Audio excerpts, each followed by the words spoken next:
लाई दाना पिया गया सवा लाई दाना छाटा बराबर पट बुदाई बा पिया गया सवा लाई दाना। अरे दिया देता। अच्छा ये बतावा हो लोगन बहनी लोगन आ सोना चांदी जब महंग कह दे तो हम कह जाएदा रोल गोल से गुजारा कोई लेकिन ये गैस महंग कह दे तो ये बतावत जा हम गोहरी के आगे से तुम खाना पहले तो लत लगा देला अब जब कि अब गैस बंद कर देला अब तो लगा था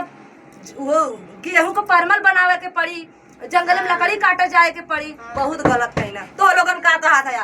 के खाना अच्छा बता के खाना भैया गैस पे बनावे का आदत पाए के करे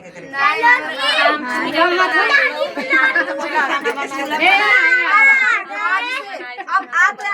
देखा भैया लोगन आता बेटी दीदी के अब बिहाने से एक टाइमिंग बनाई लकड़ी काट के भैया का करी गैस तो मिले ना लकड़ी काट के ईटा जोड़ के खाना बनाई अच्छे के खाना पीना खाए के रहे आई भैया अब एक आगे कुछ ना बोलो हमरे भैया के तनी लाइक कर दा तनी सब्सक्राइब कर दा शेयर कर दे भैया